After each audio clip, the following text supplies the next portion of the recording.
Hey guys, another build challenge video coming at you and another build to go with it. Again, focusing on melee because that's my jam. If you want to just skip ahead to the clips, check the timestamps below and you can jump right into the action. But if you're interested in seeing the theory crafting behind this build and how I came to the, and why everything is used as it is and how everything works for combos and whatnot, and initiation, you can stick around for that right now. So the focus of this build video was to make the Moonlight viable in higher rank builds, and also to make sure that it wasn't just flat out classed by swapping it out for the redshift, and take advantage of the unique niches that the Moonlight has that the redshift doesn't. And so what are those two things? Well, the fact that it can stack energy specialization and melee specialization. And so right off the bat, the build, in order to maximize its unique capabilities, we're going to maximize the parts we use that focus on those two stats. So Basho Arms is a given. VE20B is an interesting generator for a melee build. I say interesting, but the truth is that it just has a lot of downsides. However, it does have the highest energy specialization. And so we are going to find ways to compensate for its weaknesses. So what are those weaknesses? They all are right here. Now, the EN capacity is not too bad. It's, close to the Hakoshi. However, you really feel that lack of capacity on a melee build anytime, but even more so when we have a generator that has issues with EN supply efficiency and EN recharge delay being quite long, which is, again, another difficult thing for a melee build to deal with, because we're often relying on just getting a little bit of energy back in order to pick up on our combos and, just have enough energy to do the QB canceling and whatnot that we're going to need. So in order to compensate for this weakness, we are running one empty slot. We're going to build in punches into the build. I like to think of an empty slot as basically a melee extension and like increase in damage to combos that also gives you a very big EN supply efficiency boost. Additionally, if you're fighting builds that tend to rush you down, you're going to purge the Aurora. So the EN supply efficiency right now is not great. It's 2158. However, we've got a lot of speed and QB plus jump distance capabilities to reestablish breathing room and buy us that time to get the energy back. But for the builds that are also very fast, we can just purge this and it'll get us close to 4,000 EN supply efficiency. It's not going to do much for the EN recharge delay. However, we're not. It does help mitigate it because now we're looking at just over 2 seconds to go from 0 to full EN. So that's how we compensate for the weakness of the VE20B. The Basho arms, unfortunately, the Moonlight is more of a mid-range weapon. It's not really a close-range one because even heavy bipeds can just passively kite the projectiles because of how slow they are, which again, I think it does need to be buffed. In particular, I'd like to see EN specialization. Similar to how lasers charge it faster, I hope it speeds up the charging animation of the Moonlight, speeds up the double slash animation, and speeds up the projectile speed. But that's what I've been hoping for a while. But as of now, it doesn't seem to be the case. So. Paradoxically, we are running a mid-range build. However, we're incentivized to use arms that have very terrible mid-range stats. The firearm specialization, the recoil is not great. And so we need to compensate for that using the WLT FCS. This is going to be enough, though. You'll find that you don't actually need to land that much in order to trigger staggers with this build. And so we can actually pick our shots with the Harris. We don't need to spam it, is what I'm trying to get at. You only really need to land for like lightweights, for example. You only need to land 3 hits, and then you've set them up for a stagger using the charge shot. So yeah, the Basho arms need to be compensated with the FCS there. Close range, I don't find it is terribly hard to land the linear rifle anyways. So yeah, that's just self-explanatory. A little sad I had to pair the Alula and the knock legs, but again, the Alula is still just very overtuned compared to other boosters. Its thrust definitely needs a nerf. It's already got the ability to move fast with QBs and jump distance pairings. It's got one of the best thrust and the rapid firing thrust. It's also got pretty decent AB. Well, I think it's got the second best AB thrust. So this is supposed to be an energy intensive booster, but because its thrust is so high, it's not even that. You can always just rely on the boost. And so are we. We're going to use it for this build. Everything else is just centered around EN efficiency. So high stability on this, but very low EN load. I really wanted to use the Kassar again for the scan distance, or sorry, not the scan distance, for the system recovery stat. You can, your energy EN efficiency goes down quite a bit. And so I think you're going to be finding that you need to purge the Aurora missiles more often. However, I feel like you probably don't need to worry too much about the stun guns because you've got the ability to create space anyways. So that's kind of why I settled on the Mind Beta head. Assault armor we're obviously using to prevent people from escaping our combos. So yeah, I feel like that covers all the parts. So talking about initiation, so how does the fight start with this build? You need to build up enough impact in order to trigger a stagger on your opponent if you land the charge Harris, which is our primary way of staggering opponents. Certain builds that are too fast or very evasive, we're just going to poke and weave in maybe a punch, but usually just hitting with the linear rifle and the Aurora and maybe single slashes with the Moonlight, not double. You don't want to hold still that long.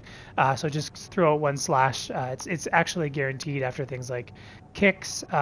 If you dodge a kick, then they're still in the animation. If they're doing a charge up animation and you've managed to evade it, you usually have time to throw in one slash as well. So this build is really going to want to stay on the ground during the majority of the fight because you don't want to be having those delays in EN, but also because you need the access to the Alula plus knock jump distance when you're QBing. So yeah, this even when the opponents jump in the sky, the nice thing is you don't need to chase them right off the bat. You can often just poke them with the missiles, shoot them with a linear rifle, and throw out some slashes at them, force them to either eat those hits or give you some breathing room and get your energy back while they're burning theirs. So initiation, you can initiate a couple of different ways. Let's start with lightweights. Like basically anything kind of lightweight tends to run under 1600 stability. And with the Harris's unique 1250 charged impact on a weapon that shoots very fast and tracks mid-range really well, you only need to build up around a little under 400 impact. And the nice thing about this weapon's complements is that everything you see here can do that by itself. So the Aurora missiles do 400 accumulative impact. Another nice thing being it's all 100% accumulative impact instead of decaying. Nice thing about the light wave weapons. Same for the Moonlight. It does 495 in a single slash. And the Harris you can just poke 3 or 4 times. I believe most builds it's just 3, but I usually throw in a 4th one just to be safe in case I misjudged their build. So if you land any of those 3, you can then set up the charged Harris to go into the combo. You can also punch, by the way. So a punch into charged Harris is a stagger on a lightweight. So super easy to get lightweight staggered on this build. And it gives you a lot of breathing room to really focus on evasion and spacing using the Alula, because you do need to become a master of energy management if you're going to use this build. For heavier style builds, I would say like medium bipeds are about 1800, and so I would just say you need to work in maybe an extra 2 Harris shots, or maybe just combine it. So like I'll usually try to land a missile and maybe 3 Harris shots, or a missile and a Moonlight slash, or a Moonlight slash and 3 Harris shots. So it's still really easy. You just got to land 2. For the more heavier style builds, like heavy Tetras, they tend to run at about 2600 stability, and heavies 2700. For them, you kind of need to just assume you're going to need to build up about 1250 and 1350 accumulative impact respectively.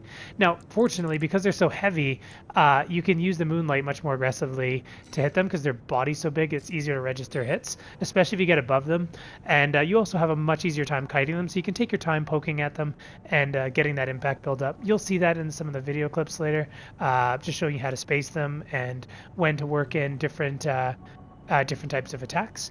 But you just got to be a little bit more patient and build up that impact, and yeah, and then go in for the combo once you're confident the linear rifle will stagger them up on charge shot.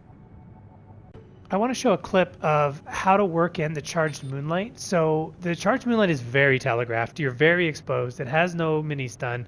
It does slow them down a little bit as they're moving towards you, but again, they can just shoot through it. So you really do have to pick your moments with the charged attack on this Moonlight, but when you do land it, it is devastating. One of my personal strategies I've been working in is to kite both by backpedaling and QB backwards from heavier builds.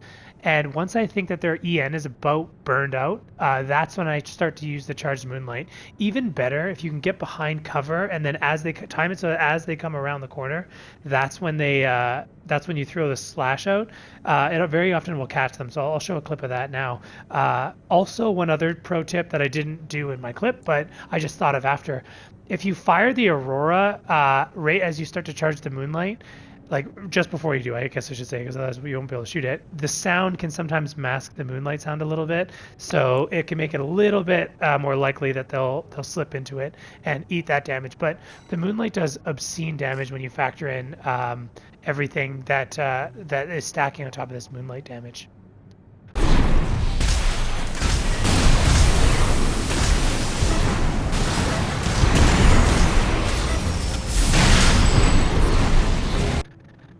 Okay, so the Punish combo now. This is something that I think I came up with that is really, really happy for what I pieced together here. So one little quirk that I've noticed is that you can't do 3 punches in the combo because it will make you hit the ceiling of stagger extensions sooner. And so what we're going to do usually is stagger with the charged Harris. Not always, doesn't matter if you stagger with something else. The combo still works. But usually it's going to be the charged Harris. You're going to do 2 punches. You're going to swap the left side to the Moonlight, fire the missiles, and do a double slash with the Moonlight. The first slash will stagger extend. The second one will now be past the ceiling. It won't, but it doesn't matter because the linear rifle will follow up. If you are versing a shield user or somebody with strong like shoulder lasers, please be noted that the linear rifle at the end is not a true combo like everything else. It's actually a pseudo combo, sort of like my Coral Blade build. So if they have a shield, they will not be able to QB away from it, but they will be able to deploy the shield in time to block it. And so, and then same thing goes for lasers on the shoulders. They will be able to fire their lasers when you shoot the linear rifle. So usually you're only going to do that if you're not going to die from the shot. But it will still fall in the direct hit adjustment, and I would say like 90% of the time we're building that in. So yeah, just you have like 2 opportunities to do the missile, by the way, in the combo, and you do not need it to be locked on. That's an interesting point of this. So when they're staggered, they're holding still, they will still hit your opponent. So don't worry about the lock on timer as long as it's off cooldown. And then finally, another quirky thing about this melee combo is there's no QB canceling required. You can actually do one QB cancel, which is when you stagger them and you QB forward into your punch. I don't even know if that's really a QB cancel, but I guess it is because the linear rifle is shooting, you're interrupting that animation. But you only really need to do that if you're on the ground and you stagger them a little further than you wanted to. But that'll let you close a lot of the distance and then make the lunge for the punch a little closer because it is kind of slow, especially because we're using the Alula, not the Kikaku or the Flugel, which I did try. But no, you need the speed of this for an evasive style. So yeah, there's no QB canceling required in this combo.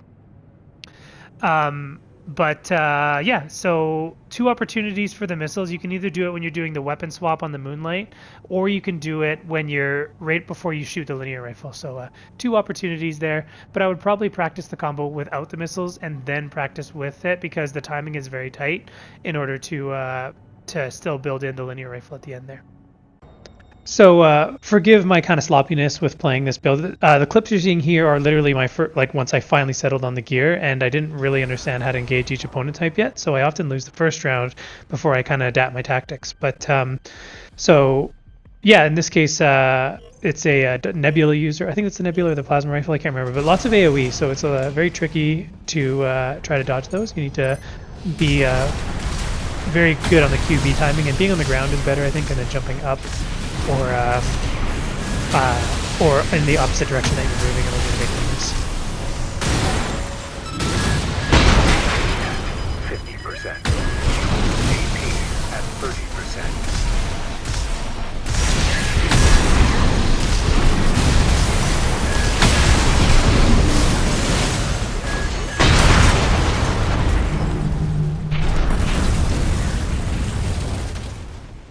And one other tip too that I forgot to mention at the beginning, which is that it's very important to be mindful of your clip size and to be reloading when your opponent gives you opportunities. It's really annoying not being able to do your melee combo just because you have to reload first. So be mindful of that and reload often. You're going to see a really good example of using the QB into forward QB into punch in order to secure the combo here. By the way, as it ends up letting me get the item. Yeah, QBing on the ground and then jumping up allows me to get the combo and then the double punches because it's reset.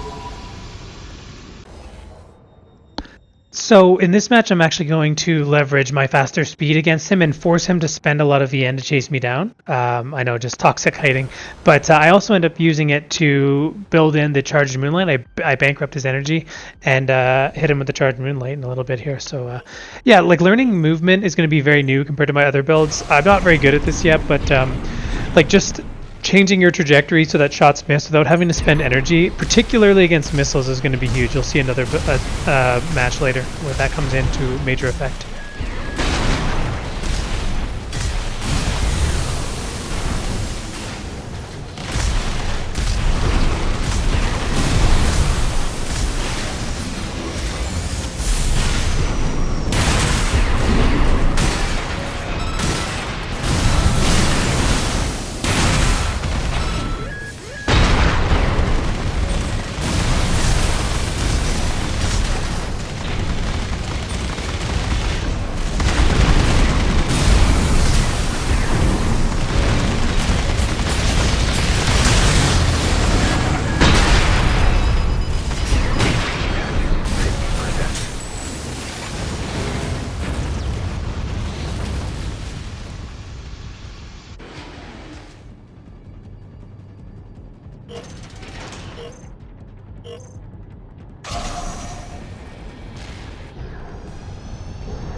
The second half of this match is going to show another really unique thing about the Alula and Knock Legs with Assault Armor. So if I need to pop my Assault Armor first and they have a corresponding counter Assault Armor, you can actually escape it. So it's a really good habit to, when you pop Assault Armor and they're running that, just double QB backwards. I think single's probably fine, but I always just double pop it and you won't get staggered and they'll still be fully impact builds. All you gotta do is shoot them once with a linear rifle.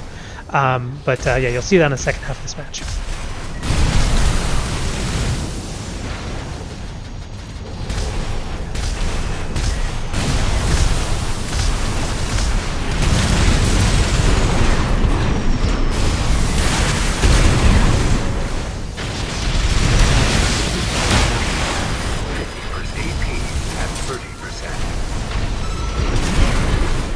Yeah, so here I'm punishing the long animation while I'm not locked in it, so you can use the Moonlight to punish those types of situations.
You know, I forgot to mention this, but if you trigger terminal armor, you should purge your aurora missiles just to get your energy back much quicker. And give you a better chance of getting. Fortunately, I was not stagger built up here, but it is just another general tip.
For builds that you have a really hard time catching up to, like double Rensetsus or Rensetsu linears, even this build in a sense, it's often better not to bother going for the melee combo. Just get the double Moonlights. It's still a pretty good punish, and the linear rifle won't be ready if you stagger them with that, but all things considered, it is still a decent punish, and you don't want to miss punishes more so than anything against these kiting style builds.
At this point, you can really tell I started to realize that part of my strategy against this should be to stay outside the ISNT ideal range.